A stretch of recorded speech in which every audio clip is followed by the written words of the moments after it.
करके आयात को बढ़ावा देना, साथ ही जितने भी घरेलू उद्योग हैं, जड़ी बूटी और जो हमारे मसाले और जो भी ग्रामीण कृषि में जितनी भी चीज़ें हम उगा सकते हैं, इन सभी चीज़ों को बढ़ावा देने के उद्देश्य से स्वावलंबी भारत अभियान की एक रूपरेखा तैयार की गई और इसी तारतम्य में ये प्रोग्राम जारी है, जो कि हमारे भारतीय अनुसंधान केंद्र, भारतीय वैज्ञानिकों और भारतीय शिक्षकों के द्वारा इन सभी प्रोग्राम को बढ़ावा दिया जा रहा है। जगह जगह इस प्रकार के प्रोग्राम किए जा रहे हैं जिससे हम अपने भारतीय चीज़ों की मूल्यों को बढ़ावा दे करके उनका उपयोग बढ़ाएं और कम से कम विदेशी चीज़ों का उपयोग करें। इसी प्रोग्राम के लिए हम यहाँ पर उपस्थित हुए हैं और हमारे बीच हमारे जो मुख्य अतिथिगण हैं, इन्हीं चीज़ों के लिए बात करने के लिए हम लोगों के बीच उपस्थित हुए हैं। इसी के लिए मैं सर्वप्रथम बुलाना चाहूँगा डॉक्टर पूर्णिमा दाते मैम को कि मैम आकर के मैं बुलाना चाहूँगा श्री सुधीर जी दाते जी को, जो कि क्षेत्रीय संयोजक स्वदेशी जागरण मंच से हैं। वो आकर के हमें स्वावलंबी भारत अभियान की रूपरेखा तथा इन सभी के बारे में अवगत कराएंगे। कॉलेज के उप प्राचार्य, आज के इस कार्यक्रम में जिनका संबोधन हम सबको प्रेरणा देने वाला है, ऐसा स्वावलंबी भारत अभियान के अखिल भारतीय सह समन्वयक श्री जितेंद्र गुप्त, रसायन विशेषज्ञ डॉक्टर पूर्णिमा दाते, यहाँ इस कार्यक्रम में उपस्थित इस महाविद्यालय के शिक्षक शिक्षिकाएं और प्यारे बच्चों, मैं कुछ समय में आपको ये बताने के लिए यहाँ आया हूँ कि जो स्वावलंबी भारत अभियान है, ये स्वावलंबी भारत अभियान को जो संचालित कर रहा है वह संगठन है स्वदेशी जागरण मंच। जैसा अभी यहाँ जो कार्यक्रम का जो संचालन कर रहे हैं, उन्होंने आपको बताया कि अपनी वस्तुओं के लिए नवाचार करना, अपनी वस्तुओं को अपनाना। उसमें एक बात जो मैं उनकी सही कर देना चाहता हूँ, वो निश्चित रूप से स्लिप ऑफ टंग हुई थी कि हमको निर्यात बढ़ाना है। दूसरों की वस्तुएं क्यों दूसरों की वस्तुएं हमारे आएंगी तो हमको दाम चुकाने पड़ेंगे, तो हमारे देश का जो है नुकसान होगा। तो इसके लिए जो स्वदेशी जागरण मंच है, स्वदेशी जागरण मंच की जो स्थापना तो हुई बहुत बाद में 1991 में, लेकिन स्वदेशी की धारणा जो है ये तो हमारे देश में 1905 से हम कह सकते हैं, उसके पहले भी हो सकता है, लेकिन जो अपने को इतिहास में ज्ञात है, जो अंग्रेजों का शासन था और उस समय अंग्रेज शासन के बाद में जब हमने बाद में सुना होगा, इतिहास में पढ़ा होगा, स्वदेशी की वस्तुओं का बखान, विदेशी वस्तुओं की होली, ये सब हुआ। लेकिन 1905 में जब बंगाल को विभाजित करने का अंग्रेजों का षड्यंत्र हुआ, उन्होंने देखा कि यहाँ पे क्रांतिकारी गतिविधियां बंगाल में बहुत ज़्यादा हैं, इनको विभाजित करना है और इसको विभाजित करने से दो भाग में बढ़ जाएंगे तो लोगों का इकट्ठा होना कम होगा। और उस समय पूरा देश इकट्ठा हो गया था, जाति मजहब सबके परे, और बंगाल को विभाजन करने से रोकने के लिए एक बड़ा आंदोलन हुआ। उसको इनफैक्ट स्वदेशी आंदोलन कहते हैं पहला, जिसमें कि 1905 में, और झुकना पड़ा अंग्रेजों को। तो उसके बाद में फिर स्वतंत्रता संग्राम चला, स्वदेशी वस्तुओं के बारे में गांधी जी का आग्रह था और भी जो बाकी उस समय के नेता थे उन सबका आग्रह था विदेशी वस्तुओं की होली जलाने का, है ना। वीर सावरकर, सुभाष चंद्र बोस, ये सब अपने स्वदेशी के लिए ही लड़े। हमारा देश आज़ाद हो गया। हमारा देश आज़ाद होने के बाद में होना ये चाहिए था कि हम पूर्ण तरह अपने स्वदेशी वस्तुओं के ऊपर निर्भर होते, लेकिन उस समय की कुछ कठिनाइयाँ रही होंगी जिसके कारण कि हम सब कुछ अपने यहाँ नहीं कर सकते थे, इसलिए हम बाहर उद्योग लगाना शुरू कर रहे थे। और हम फिर से उस स्थिति में पहुंचना चाहते थे जब हमारा देश जो है, यहाँ की वस्तुएं पूरे दुनिया के और व्यापार का 33% सिर्फ भारत का हुआ करता था, वो जमाना था। लेकिन अंग्रेजों ने उस चीज को खत्म करते हुए हमारे यहाँ की टेक्सटाइल को खत्म किया, हमारे यहाँ के कारीगरों को बहुत परेशान किया। कई बार हम सुनते हैं कि कारीगरों के हाथ काट दिए। हमारे यहाँ की जो ढाका की मलमल थी, जिसको कहते हैं कि ये डिब्बी, एक माचिस की डिब्बी में वो मलमल जो है तय करके आ जाती थी, उन कारीगरों को नुकसान पहुंचाया। ऐसा करते हुए जो हमारे स्वदेशी वस्तुओं को नुकसान पहुंचाते पहुंचाते जब हमारा देश स्वतंत्र हुआ, तब हम फिर से उस तरफ कदम बढ़ा रहे थे, और कदम बढ़ाते बढ़ाते हमने बहुत कुछ हासिल करने के इसमें आ गए थे। क्योंकि हमारे यहाँ पहले बहुत बड़े कल कारखाने नहीं होते थे, हमारे बावजूद भी उस समय के लोगों के ध्यान में था, उस समय कुछ निजी निर्धार कैसे थे जिन्होंने सोचा कि नहीं, कुछ वस्तुएं हमारे छोटे उद्योगों में बननी चाहिए, स्वदेश में बननी चाहिए। और इसके कारण करीब करीब 300 ऐसे उद्योग थे जिनको रिस्ट्रिक्शन था कि ये इतने इस छोटे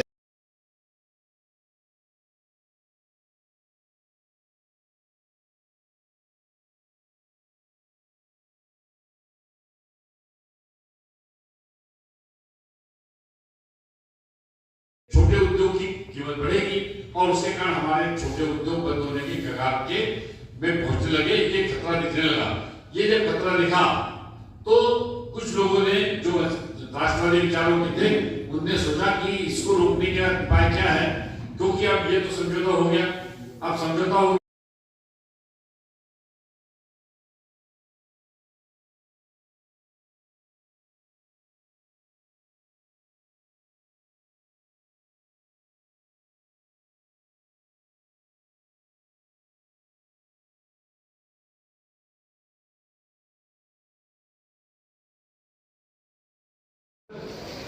उसके संयोजक आदरणीय सुधीर जी, संगठक श्री केशव जी, पूर्णिमा जी, इस महाविद्यालय के चंदेल जी, सिंधे जी एवं सभी प्राध्यापक, अन्य प्राचार्य एवं अध्यापिकाएं, बहनें और सभी उपस्थित भाइयों तो कम दिख रहे हैं इसमें, बहनें ज़्यादा हैं, है ना।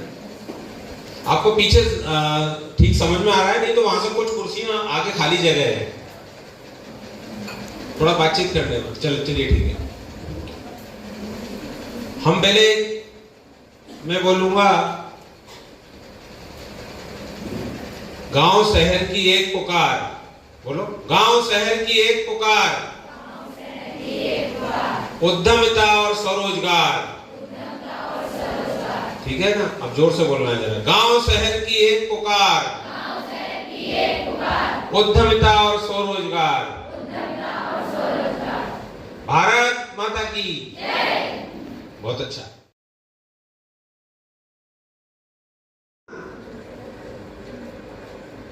गांव में सामान कहां से आता था? बोलो बोलो बोलो। शहर से आता था कि गांव में ही होता था? दोनों, दो कंफ्यूज हैं हम। तो हमारा जो इतिहास कहता है कि गांव में केवल नमक आता था, नमक बाहर से आता था, बाकी गांव में क्या नहीं है। गेहूं आपके यहाँ है, अनाज हो गया, दालें आपके यहाँ है, मूंग है, चना है, मटर है, और भी लग सकती हैं दालें।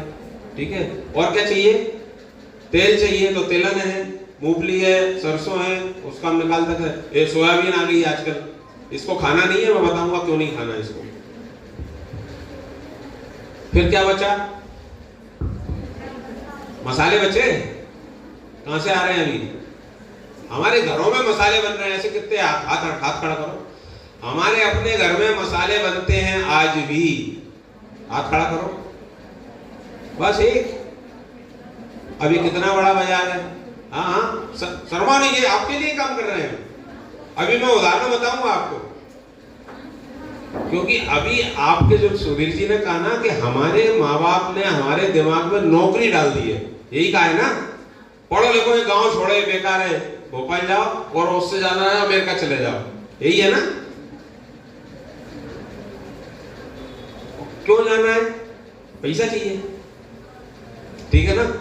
अब पैसे के ढेर पे आप बैठे हो, लेकिन हमको पैसा नहीं दिख रहा, यही बात है ना। और वो विदेशी जो सैटेलाइट, ये मोबाइल अपना कैसे चल रहा है? सैटेलाइट से चल रहा है ना। 3 सैटेलाइट लाइन इस पृथ्वी के चारों तरफ लगा दो तो पूरी पृथ्वी दिखने लगती है सिंक्रोनाइजिंग में, क्योंकि ऊपर लगाए तो नीचे की नहीं दिखती। 3 तो पूरा पृथ्वी, ये मोबाइल उससे चल रहा है, पूरा सारा कुछ इंटरनेट उससे चल रहा है अपना। तो ये जो प्रगत देश है जिसकी बात आई, अमेरिका, इंग्लैंड, जापान, ये सब अलग अलग देश।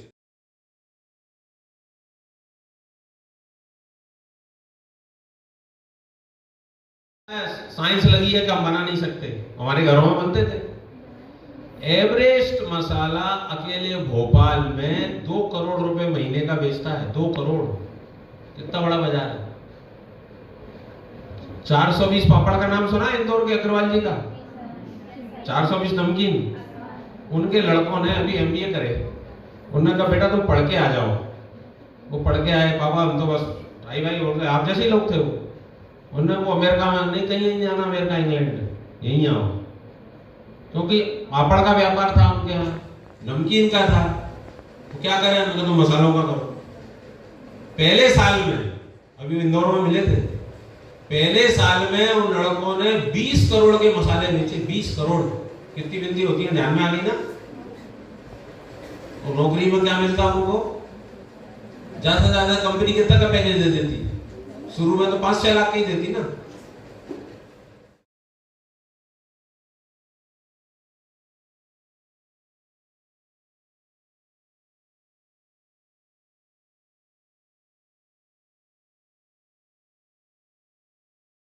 हमारे भोपाल में है, हमारा ऑफिस है, केंद्र है, शिवाजी नगर में है। आपको मैं एड्रेस भी उसमें बता दूंगा।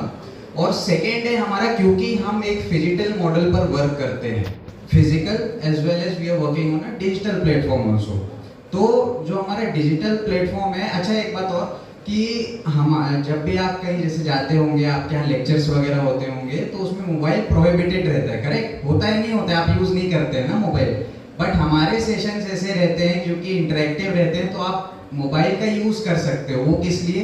डेटा के लिए। यहाँ से कोई एग्जांपल्स आपको बताते हैं हमारे अधिकारी, तो आप लोग तुरंत उस चीज़ को, डेटा को नोट करके, तो आपका नॉलेज के लेवल भी उसमें बढ़ेगा, है ना?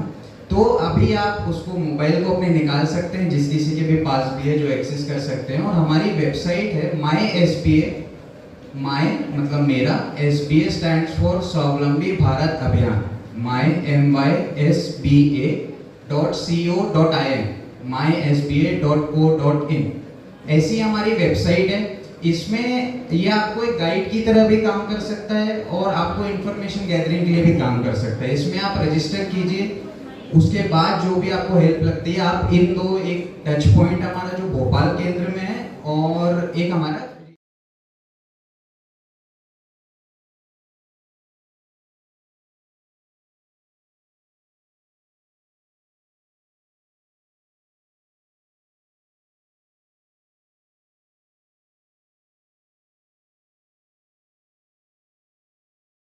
और यहाँ पर उपस्थित सभी श्रोतागण, वैसे तो सभी की सुनने की योग्यता 45 मिनट की रहती है और भूख भी लगी होगी सबको, तो वो भी टाइम हो गया है खाने का, तो इसलिए मेरे को बुलाया है। ऐसा सुन के आप लोग थोड़े से परेशान तो हुए होंगे, लेकिन आज झेल लीजिए थोड़ा सा, बात नहीं।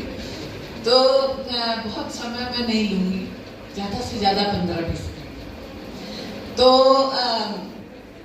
अधिक समय ना लेते हुए मैं आपको ये कहना चाहती हूँ, जैसे कि अभी आपको सुधीर दाते जी ने बताया कि अंतर्राष्ट्रीय परिप्रेक्ष्य में और भारत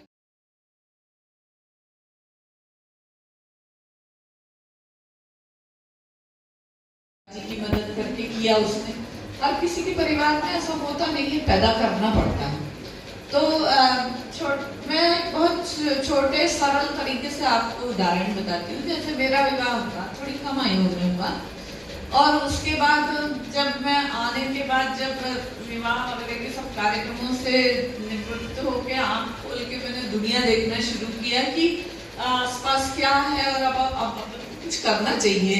ऐसा जब मन में लगा तो करना चाहिए, मतलब जैसा कि भाई साहब ने बताया कि सबको आदत है नौकरी करने की, यही ट्यूनिंग है इस जमाने में। तो मैंने भी देखा कहीं नौकरी वोकरी मिल सकती है क्या, कहीं कुछ हो सकता है क्या, मैंने देखा तो फिर मेरी समझ में आया कि मैं बाहर निकली, 3-4 घंटे घर से बाहर रही। संयुक्त परिवार था, दादा दादी थे घर में, मैं सास ससुर थे। तो ऐसा हुआ कि बाहर निकल के जब वापस आई तो ऐसा लगा कि अरे दादी को तो समय पे खाना ही नहीं मिला, अब घर में अब किचन सब अव्यवस्थित हो गया, दूध ही गर्म नहीं हुआ इसलिए फट गया। ये आप बहुत सारी महिलाएं हैं यहाँ, लड़कियां हैं, तो उन लोगों को भी ये ध्यान में आती होंगी ये समस्याएं सब। ये छुटपुट में साधारण समस्याएं बता रही हूँ कि ये सब हो के और अपन घर से बाहर निकले, 7-8 घंटे के लिए नौकरी की, वापस आए फिर सब कुछ झेलो। तो ये समस्याएं तो बड़ी कठिन है और ये सब कुछ अपनी अपनी खुद ही समझती हैं। तो ये होते हुए नौकरी करना मुझे लगा कि नहीं ये तो ठीक नहीं है, कुछ अपना ही करना चाहिए। तो यहाँ से शुरुआत होती है, इच्छा कैसे पैदा होती है। तो ऐसी इच्छा पैदा हो सकती है, आपकी भी हो सकती है।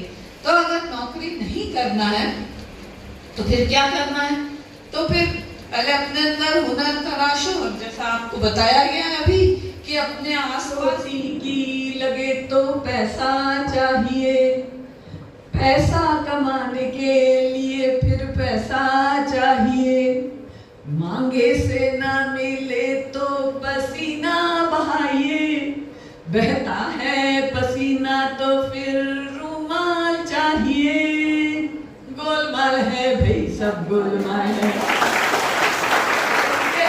आगे का सेकंड पार्ट है ना, रुमाल मिल गया चलो कमीज फाड़ कर एडजस्ट करना हिंदुस्तानियों की आदत है, कमीज के लिए भी तो फिर कपड़ा चाहिए, अरे कपड़ा किसी ने दान में भी दे दिया चलो, दर्जी के पास जाके फिर उसको सिलाइए, गोलमाल है भाई सब गोलमाल है।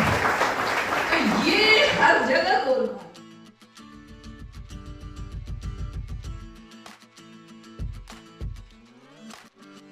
की ओर से स्वागत अभिनंदन करता हूँ।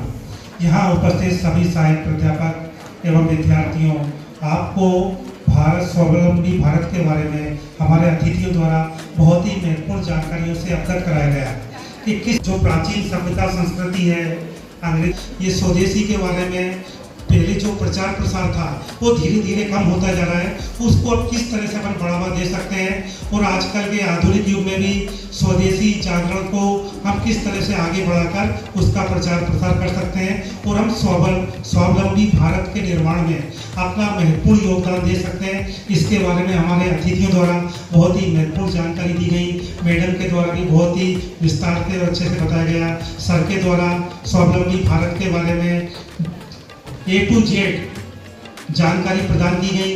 वो सारी जानकारियों से हमें ज्ञात हुआ कि हमें कुछ करना चाहिए, आगे बढ़ना चाहिए और कुछ रोजगार हमें भी